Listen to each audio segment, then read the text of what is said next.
beginning of the flight, a quiet couple boards the plane. The day began like any other at the bustling airport.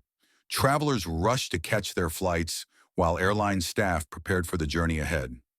Among the crowd, an elderly couple stood out, not for their wealth or power, but for their simplicity. Dressed modestly, they carried themselves with a quiet dignity that often goes unnoticed in the chaos of travel. As the boarding announcement echoed through the terminal, the couple, Mr. and Mrs. Wilson, slowly made their way to the gate. They held hands, their bond evident even after decades of marriage. The airline staff barely paid them any attention, assuming they were just another pair of passengers. The Wilsons boarded the plane and found their seats in first class. The flight attendant, Sarah, noticed them, but didn't offer the same warm greeting she extended to other passengers. Instead, she gave them a brief glance and moved on, muttering under her breath about how people who don't belong in first class shouldn't take up space.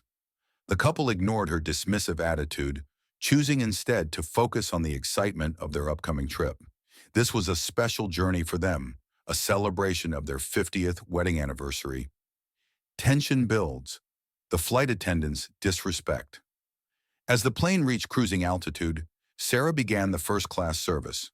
With her perfectly polished uniform and a confident demeanor, she made it clear she prided herself on maintaining high standards. However, her professionalism faltered when it came to the elderly couple. While other passengers were served promptly with smiles and attention, Sarah seemed to purposely skip over the Wilsons. When Mr. Wilson gently pressed the service button to request a glass of water, Sarah approached with an air of irritation. "Yes?" she asked curtly, not bothering to hide her disdain. "Could we have some water, please?" Mr. Wilson asked kindly, his voice soft and unassuming. Sarah let out a small sigh, as if the request was an enormous inconvenience. "I'll get to you when I have time," she replied sharply and turned to serve another passenger. The other first-class passengers began to notice the discrepancy in Sarah's treatment. A businessman seated across the aisle exchanged an uncomfortable glance with the woman beside him. Mrs. Wilson tried to ease her husband's frustration. "It's all right, dear. Let's not let this ruin our trip," she whispered. But the tension only grew. During meal service, Sarah completely bypassed the couple, delivering meals to every other first-class passenger.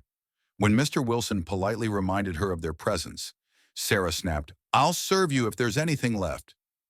First class isn't a buffet for everyone to take advantage of. Gasps echoed through the cabin as passengers witnessed Sarah's unprofessional behavior. The Wilsons, clearly embarrassed, tried to shrink into their seats. The revelations begin, a warning from observant passengers. The murmurs among the other first-class passengers grew louder. Many felt uneasy about Sarah's condescending tone and lack of empathy. One passenger, a young man named Daniel, who had been observing the situation closely, decided he couldn't stay silent anymore. "Excuse me, ma'am," Daniel called out to Sarah as she passed by him. His voice was firm, though not aggressive. "Yes?" Sarah replied, her tone clipped, clearly annoyed by the interruption. "I think you've been a bit unfair to that elderly couple over there," Daniel said, gesturing toward the Wilsons. "They've been nothing but polite, and yet you've treated them with utter disrespect." Sarah straightened, her expression tight. "I don't believe this is any of your business, sir. Kindly refrain from involving yourself in matters that don't concern you." "It concerns all of us," Daniel shot back.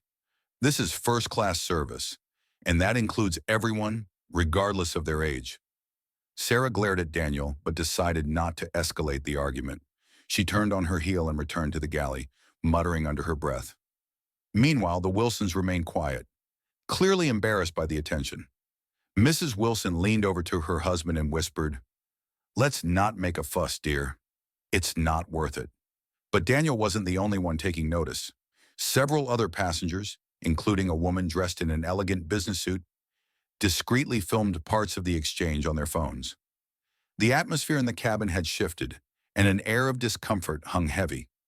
As the flight approached its destination, an unexpected announcement came over the intercom. "Ladies and gentlemen, this is your captain speaking.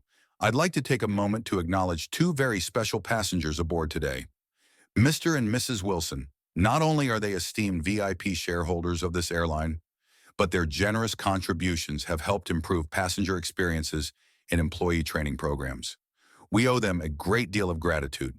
The entire cabin fell silent. Passengers exchanged shocked glances and Sarah froze mid-step, her face turning pale.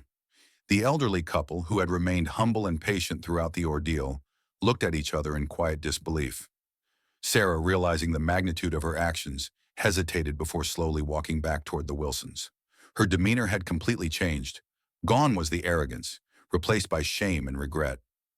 I am so sorry for how I treated you earlier, she stammered, tears welling up in her eyes. I had no idea who you were, but that's no excuse.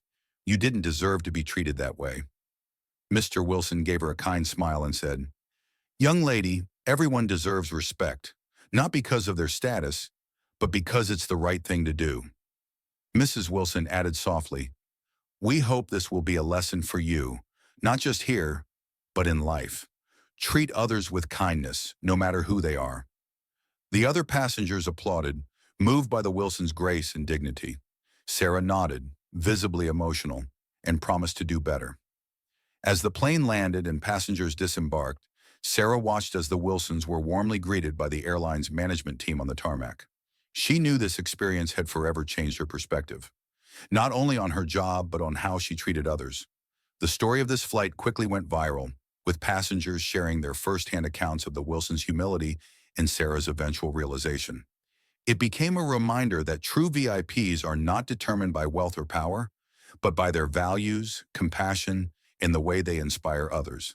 And as the Wilsons left the airport hand in hand, they smiled, knowing they had made an impact not just on Sarah, but on everyone aboard that flight.